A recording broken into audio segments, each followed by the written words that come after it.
1 + 6 + 6 square அப்படியே எது வரைக்கும் 6 பவர் n. அதாவது இந்த ஆப்ஷன் இருக்கிற ஏதோ ஒரு நம்பர் வந்து இந்த பவரில் வந்து வரணும் நமக்கு. அப்படி போட்டு இது எல்லாத்தையும் ஆட் பண்ணால் கிடைக்கிற ஆன்சர் வந்து 5000 விட அதிகமாக இருக்கணும். சரிங்களா? அந்த எண்ணோட மதிப்பு தான் நம்ம கண்டுபிடிக்கணும். இந்த மாதிரி 1 + இந்த மாதிரி சீக்வன்ஸ் கொடுத்துருந்தா ஃபஸ்ட்டு வந்து இந்த இயல் எண்களாக மாற்ற முடியுதான்னு பாருங்கள். அது தொடர்ச்சியாக வர மாதிரி நம்பர் 1 + 2 + 3 அந்த மாதிரி மாற்ற முடிஞ்சால் நம்ம ஒரு 3 ஃபார்முலா படிச்சிருக்கோம் இல்லையா? இயல் எண்களோட கூடுதல், இயல் எண்களோட கணங்களின் கூடுதல், இயல் எண்களுடைய வர்க்கத்தின் கூடுதல் அந்த கான்செப்டில் போடலாம் நம்ம. இது பார்த்தீங்கன்னா அது மாதிரி தொடர்ச்சியாக நம்பராக மாற்ற முடியாது. சரிங்களா? அப்போ வந்து இது வந்து கொடுத்துக்கிறது வந்து கூட்டுத்தொடர்னு பார்த்தீங்கன்னா கூட்டுத்தொடரும் கிடையாது. கூட்டுத்தொடர்னா என்னது? ஒரே நம்பர் வந்து கூடிக்கிட்டே போகும்.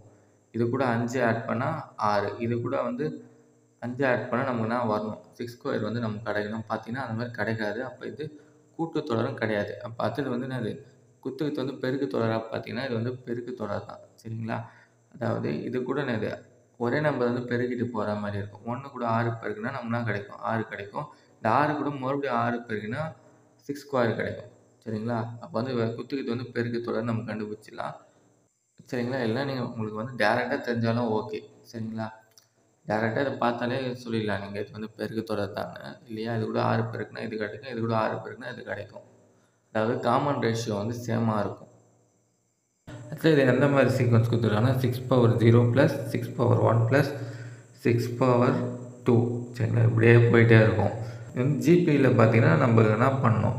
இன்ஃபினைட்டாக ஃபைனைட்டாக பார்க்கணும். இன்ஃபினிட்டி கொடுத்துருக்காங்களா? இன்ஃபினிட் வந்து இல்லாமல் கொடுத்துருக்காங்களான்னு நம்ம பார்த்தீங்கன்னா இதில் வந்து இன்ஃபினிட்டே கொடுக்கல இல்லையா? இந்த இடத்துல கடைசியில் வந்து இன்ஃபினிட்டி கொடுத்துருப்பாங்க சில சம்மில். இன்ஃபினிட்டி கொடுத்தா ஒரு ஃபார்முலா, கொடுக்கலாம் ஒரு ஃபார்முலா. இங்கே வந்து இன்ஃபினிட்டி இல்லை, நம்பர் தானே கொடுத்துருக்காங்க. அப்போ இதுக்கு எந்த ஃபார்முலா வரும்னு பார்த்தீங்கன்னா வித்தவுட் இன்ஃபினிட்டினா 3 ஃபார்முலா இருக்குது. பாருங்கள், வித்தவுட் இன்ஃபினிட்டாக வந்து 3 ஃபார்முலா. அதில் வந்து r > 1னா இது, r < 1னா இது, r = 1னா இது. சப்போஸ் இன்ஃபினிட்டி வந்து கொடுத்துருந்தாங்கன்னா r < 1னா இந்த ஃபார்முலா, r > 1னா வந்து இந்த ஃபார்முலா வரும். சரிங்களா?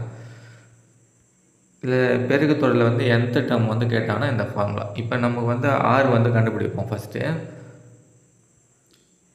இது வந்து நமக்கு தெரிஞ்சிச்சு இல்லையா? GB serious. அப்புறம் இன்ஃபினிட்டி வந்து இல்லாமல் இருக்குது. ஏ வந்து நேது முதல் நம்பர் 1, ஆர் வந்து நேது ஆர் வந்து காமனாக இருந்தால் அதுதான் வந்து ஜிபி. சரிங்களா? அதை இதையும் டிவைட் பண்ணி பாருங்கள். 6/1 வந்து நான் வரும்னா 6 தான் வரும்.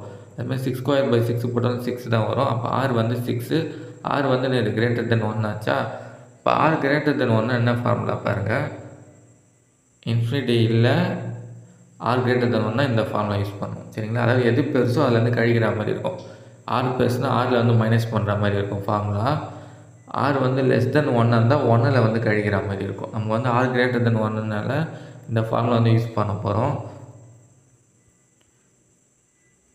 சரிங்களா? இப்போ இந்த ஃபார்முலா வந்து ஏவும் ஆரும் சப்ஸ்டிட் பண்ணணும். ஏ வந்து 1, ஆர் வந்து நேது ஆர் வந்து 6.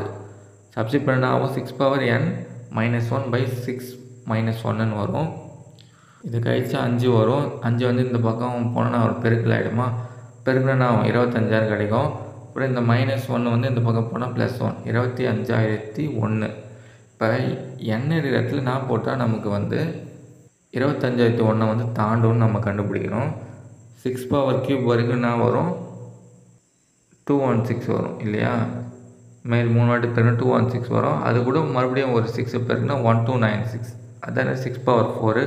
6/5னா என்ன பண்ணணும்? இது கூட மறுபடியும் ஒரு 6 பெருக்கணும். 776 வரும். 6/6 பார்த்தீங்கன்னா என்ன வரும்? 776 கூட பெருக்குனா 46,656. இப்போ தான் வந்து நம்ம என்ன ஆயிருக்கு? 25,001 வந்து தாண்டி இருக்குது இல்லையா? 6/5 வரைக்கும் என்ன இருக்குது? 25,001 விட கம்மியாக தான் இருக்குது. 6/6 போட்டால் தான் நமக்கு வந்து இந்த இது வந்து தாண்டுது இல்லையா? அப்போ n இடத்துல வந்து 6 போட்டால் தான் நமக்கு என்ன ஆகும்? 25,001 வந்து தாண்டும். அப்போ ஆன்சர் என்ன வரும்? n = 6 தான். n = 7 போட்டாலும் தாண்டும். ஆப்ஷன் வந்து கொடுத்துருக்காங்க இல்லையா? 6க்கு மேலே போட்டாலே நமக்கு வந்து தாண்டி தான் போகும் 25,001. ஆனால் கேள்வி என்ன கேட்டுக்கிறாங்க? லீஸ்ட் பாசிட்டிவ் இன்டிஜர், மிகச்சிறிய எண்ணை தான் கேட்டிருக்காங்க இல்லையா? அப்போ தான் வரும் n = 6 தான் வந்து ஆன்சரு. இந்த கொஸ்டின் பேப்பரை மற்ற சம்ஸ் பார்க்கணும். டிஸ்கிரிப்ஷனுக்கு ப்ளேலிஸ்ட் வந்து செக் பண்ணி பாருங்கள்.